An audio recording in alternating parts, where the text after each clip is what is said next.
Close your eyes and picture America in the 1960s. A world of drive-in theatres glowing under the stars, gas stations where attendants pumped your fuel with a smile, and living rooms filled with the warm hum of a black and white television set. The decade was marked by profound social change, but it was also filled with everyday objects, habits, and cultural icons that quietly disappeared with time. Today, we're taking a nostalgic trip back to rediscover 50 forgotten things from 1960s America that once defined the way people lived, worked, and had fun. Families often gathered around console stereos, those massive wooden cabinets that weren't just record players, but pieces of furniture. People stacked vinyl after vinyl, listening to the Beatles, the Supremes, or Bob Dylan as the crackle of the needle filled the air.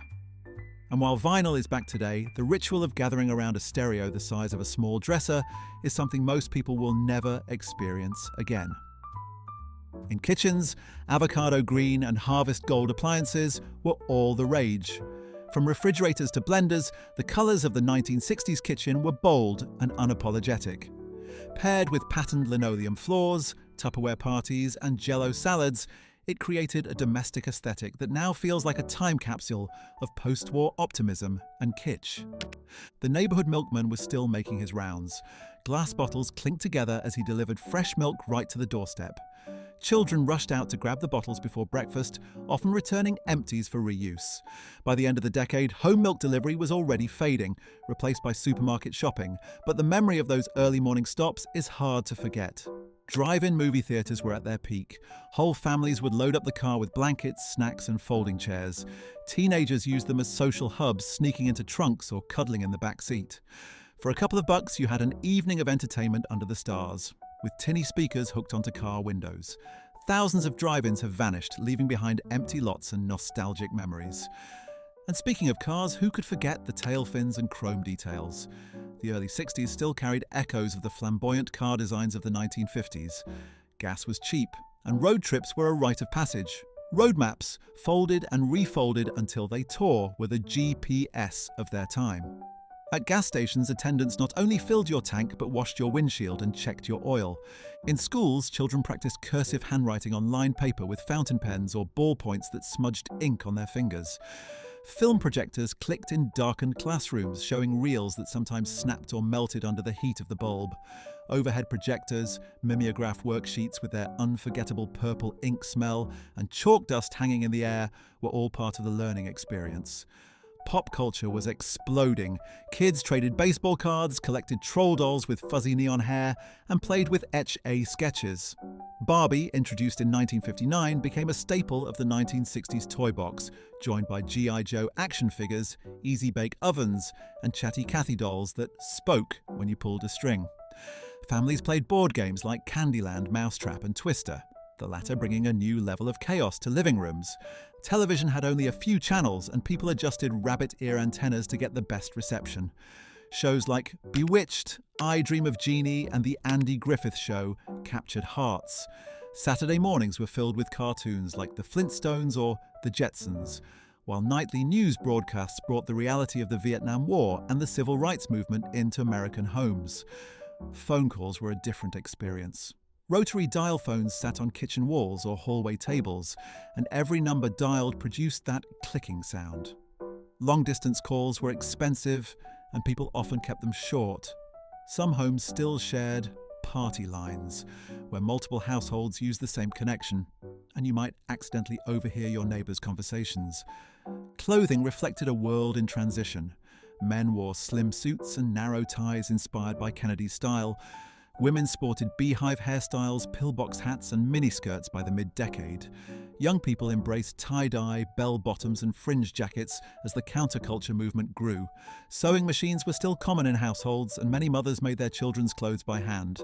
Dining out meant drive-ins and diners.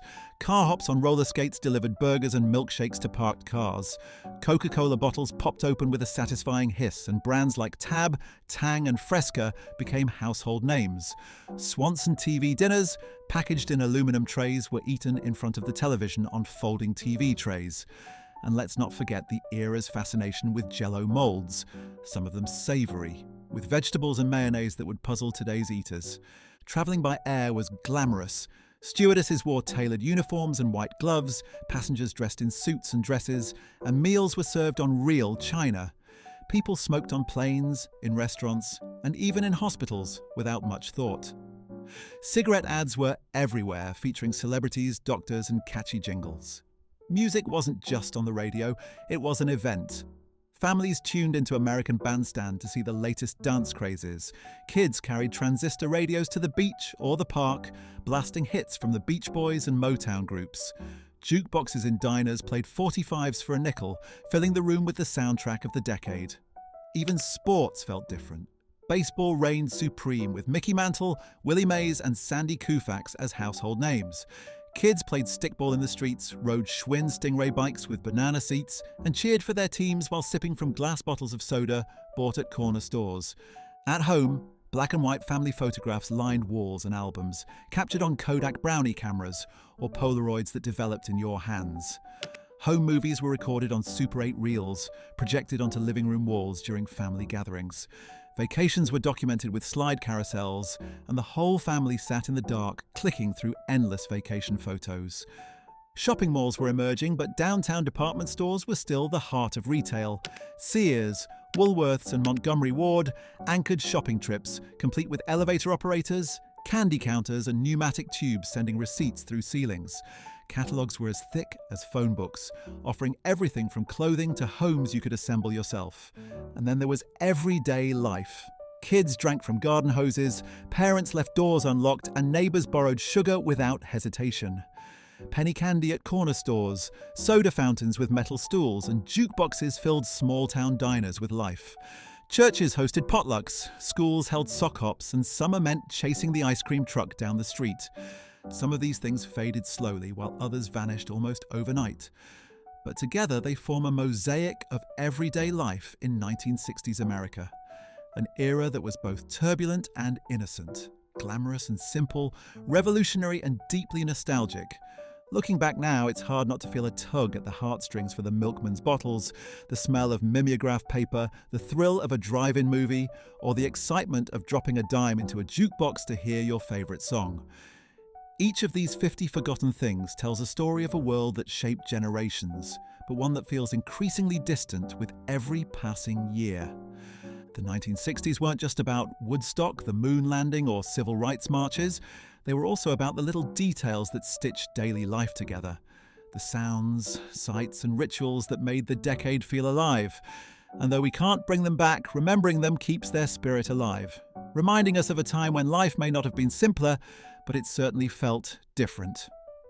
So, which of these memories sparked nostalgia for you? Did you grow up in the 60s and remember some of these moments firsthand, or have you only heard stories from your parents or grandparents? Share your favourite memories, or the ones you wish you could experience, in the comments below. And if you enjoyed this trip back in time, don't forget to like, subscribe, and join us here on Past and Present for more journeys into the past.